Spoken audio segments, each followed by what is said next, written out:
کہ عہد صدیق اکبر کے بعد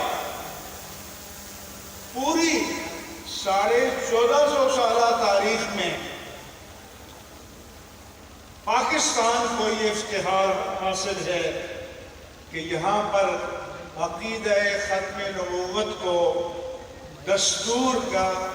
دوسری ترمیم کے ذریعے حصہ بنایا گیا اور چھوٹے مدعی نبوت کو مرتد ڈکلیئر کیا گیا۔ اور یہ بھی اللہ کی قدرت ہے کہ سب سے پہلے میرے آقا کے وصال فرمانے کے بعد جھوٹے مدعی نبوت کو مرتد ڈکلیئر کرنے والے جناب صدیق اکبر تھے، اور 1974 میں پاکستان کی اسمبلی میں ارتداد قادیانیت کی قرارداد پیش کرنے والے انہی کی اولاد میں ہمارے قائد ملت اسلامیہ، قائد اہل سنت علامہ شاہ احمد نورانی صدیقی تھے۔ قرارداد آپ نے پیش کی ہے، باقی سارے مؤید تھے، سیکنڈر تھے، تائید کرنے والے تھے، لیکن قرارداد کا محرک ایک ہی تھا اور وہ تھے علامہ شاہ احمد نورانی صدیقی رحمہ اللہ تعالی۔ اب جو آج جس طرف متوجہ کرنا چاہتا ہوں وہ یہ ہے کہ ہمارے دستور میں انیکسی ہے، ضمیمہ ہے، اس میں ریاست کے مختلف مناصب کے حلف نامے لکھے ہوئے ہیں، لیکن ختم نبوت کے عقیدے کا اقرار اور ارتداد قادیانیت کا اقرار صرف صدر کے حلف نامے میں ہے اور وزیر اعظم کے حلف نامے میں ہے، باقی ریاستی منصب پر فائز کسی عہدیدار کے حلف نامے میں نہیں ہے، گورنرز کے حلف نامے میں نہیں ہے، وفاقی اور صوبائی کابینہ کے حلف نامے میں نہیں ہے، پارلیمنٹ کے ارکان کے حلف نامے میں نہیں ہے، اعلیٰ جوڈیشری کے ججوں کے حلف نامے میں نہیں ہے، مسلح افواج کے سربراہان کے حلف نامے میں نہیں ہے، تو پھر اس کا مطلب ہے کہ مناصب تک کوئی بھی پہنچ سکتا ہے۔ اس لیے علامہ شاہ احمد نورانی صدیقی اور اس دور کے بزرگ اپنے حصے کا کام کر گئے ہیں، لیکن آپ کے اور میرے حصے کا کام ابھی باقی ہے۔ اس لیے حضرت فرما رہے تھے کہ سیاست سے گریز نہ کرو۔ میں نے ابھی حال ہی میں کالم لکھا ہے کہ کانت بنو اسرائیل تسوسہم الانبیاء، کہ بنی اسرائیل کی سیاست کاری انبیاء کرام انجام دیتے تھے، تو سیاست فریضہ نبوت ہے،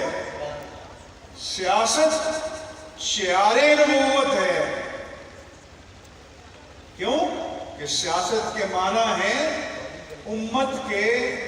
نظم اجتماعی کی تدبیر کرنا،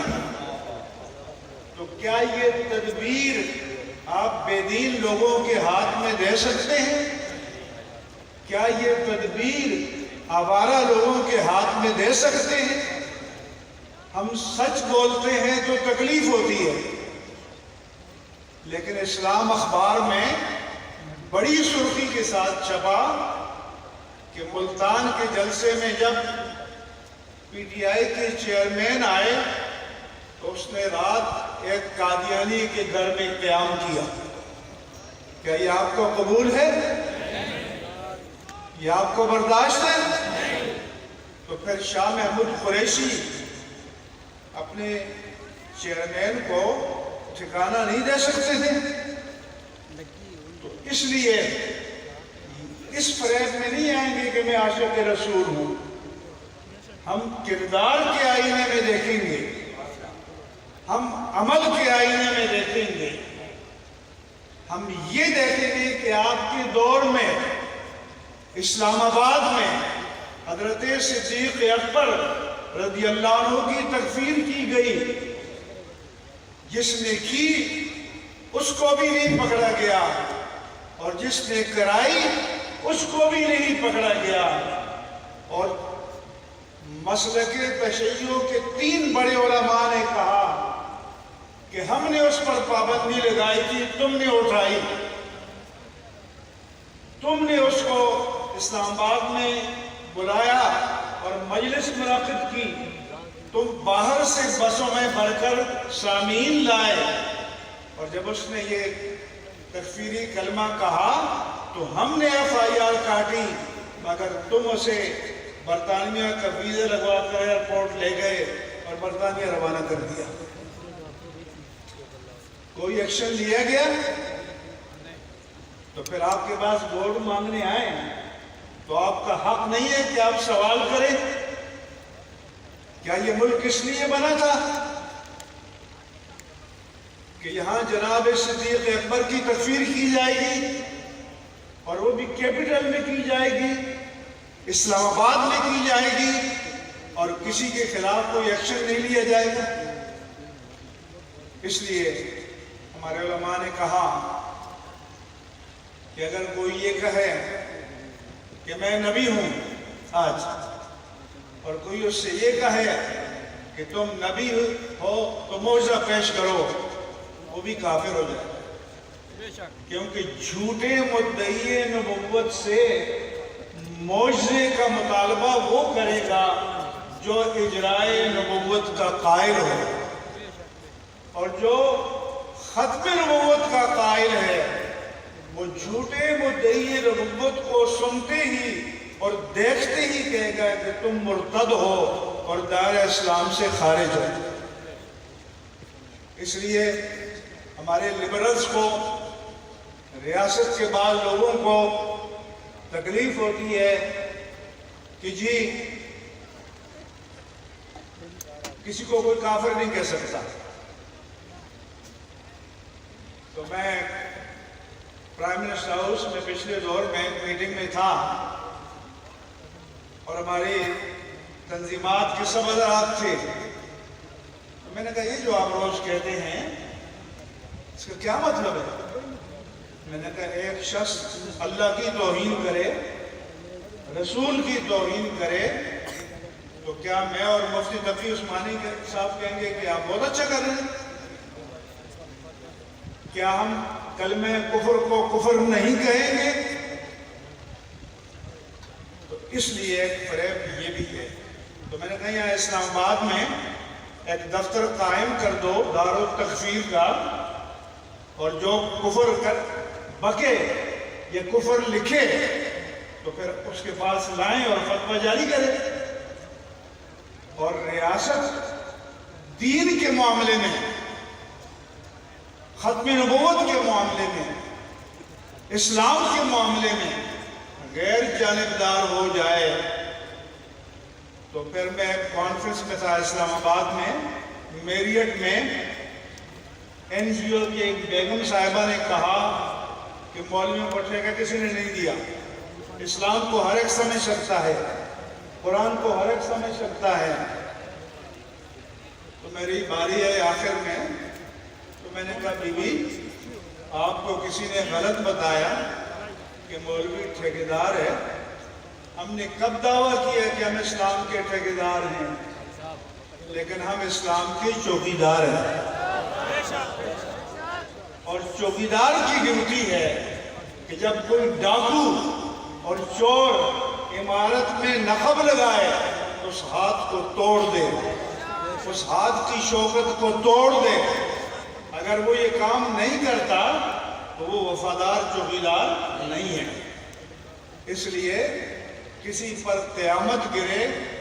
یا بجلی گرے، ہم انشاءاللہ تعالی اسلام کی چوکیداری کرتے رہیں گے جب تک جان میں جان ہے، جب تک ہمارے وجود میں سانس ہے۔ ہم اللہ کے پیارے رسول کے دین کی قرآن کی، ناموس الوہیت جل وعلا کی، ناموس رسالت کی، ناموس قرآن کی، ناموس اہل بیت اطہار کی، ناموس صحابہ کی، ناموس مقدسات دین کی چوکیداری کرتے رہیں گے۔ اور علامہ خادم حسن رضوی رحمہ اللہ تعالیٰ کی وراثت یہی ہے جو انہوں نے آپ کو اور تحریک لبیک پاکستان کو منتقل کی ہے۔ اس لیے اس فریضے سے نہ کبھی غافل ہوں گے نہ غافل رہیں گے۔ کسی کو تکلیف ہو، کسی کو اچھا لگے، کسی کو برا لگے، لیکن میدان میں رہیں گے اور میدان میں رہنا چاہیے، اور دین کی پہرےداری اور دین کی چوکیداری کرنی چاہیے۔ اور ممبر رسول اور اس چوکیداری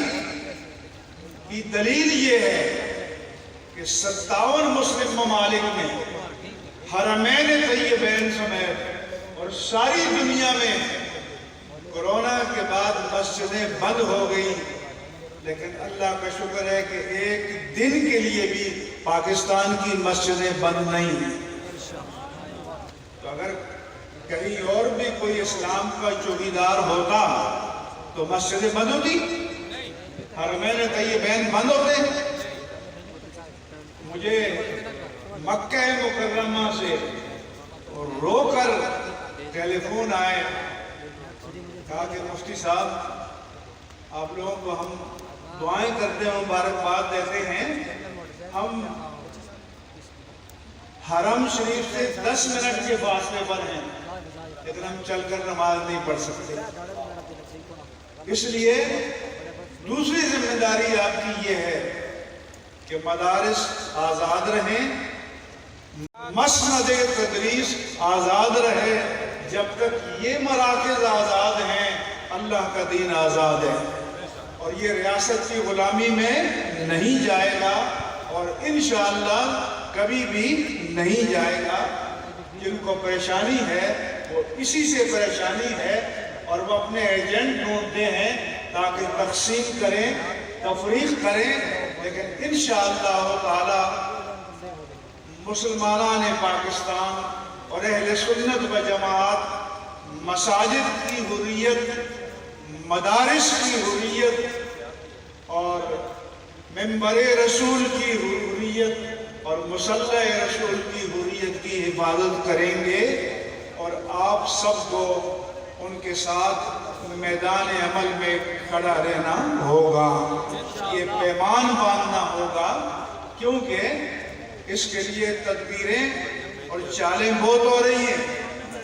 اور ایک تو اسی آپ کے چکوال کا ایم این اے ہے جو آج کل بڑا بیچارہ پریشان ہے،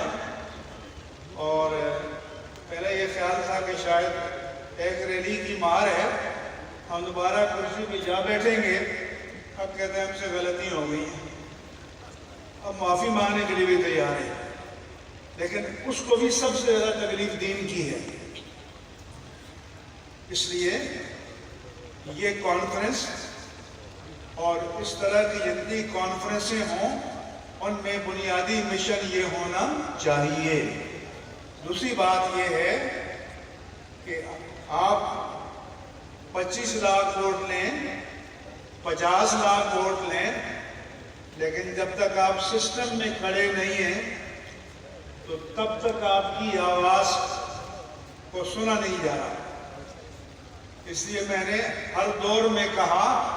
کہتے ہیں جی راستے کیوں بند ہو جاتے ہیں، سڑکیں بند کر دی جاتی ہیں، یہ بند کریں تو ٹھیک ہے،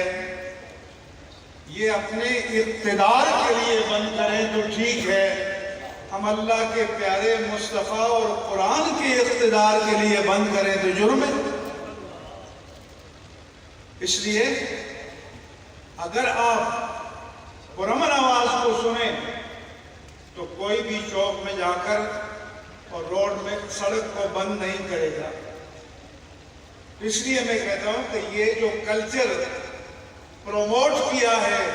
یہ ہر دور کے حکمرانوں نے کیا ہے، کیونکہ امن کی آواز کو، شرافت کی آواز کو یہ سننے کے لیے تیار نہیں ہوتے۔ اگر یہ تیار ہوں تو آپ کو کیا پریشانی ہے کہ آپ دھوپ میں، بارش میں، سردی میں، گرمی میں جا کے سڑکوں پہ بیٹھیں؟ لیکن جب حق کی بات کو نہیں سنا جائے گا تو پھر وہ تمام راستے جو تم اپنے اقتدار کو دوبارہ حاصل کرنے کے لیے اختیار کر رہے ہو، ہم اللہ کے دین کے تحفظ کے لیے اختیار کرنے کا حق رکھتے ہیں انشاءاللہ تعالی۔ اس لیے یہ میرا پیغام ہے، یہ ذمہ داری ہر مسلمان کی ہے۔ اور آخری بات یہ کہ نعرے تو لگا دیتے ہیں لوگ، لیکن جب پردے کے پیچھے آپ کو منصب قضا تفویض کیا جاتا ہے کہ آپ فیصلہ کریں کہ آپ نے مہر کس کے نام پر لگانی ہے، جو تمہیں تھانے سے بچائے گا، پٹواری سے بچائے گا، بدماش سے بچائے گا، یا اس کے نام پر لگانی ہے جو ایوان میں کھڑے ہو کر ناموس مصطفیٰ کا تحفظ کرے گا۔ اس لیے آخر میں ایک حدیث بیان کرتا ہوں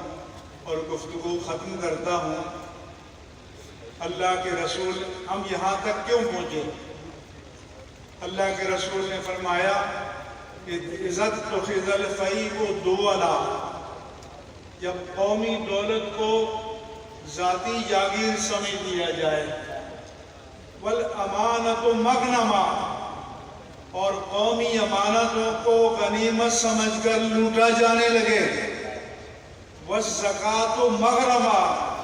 اور زکوٰۃ کو تاوان سمجھ کر دینے سے انکار کر دیا جائے، وَأَطَاعَ الرَّجُلُ امْرَأَتَهُ وَعَقَّ أُمَّهُ، ایک شخص ماں کا نافرمان ہو جائے اور بیوی کا فرمان بردار ہو جائے، وَأَخْسَ الرَّجُلُ أَبَاهُ وَأَدْنَىٰ صَدِيقًا، ایک شخص باپ کو دور کرے اور دوست کو قریب کرے، وَتُعَلِّمَ لِغَيْرِ الدِّينِ،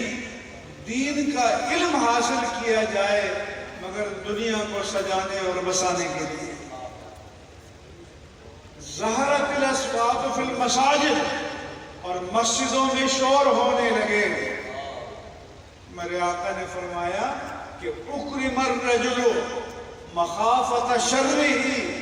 اور معاشرے میں کسی کی تکریم اس کے علم کی بنیاد پر نہیں، کردار کی بنیاد پر نہیں، تقوی کی بنیاد پر نہیں، شرافت کی بنیاد پر نہیں،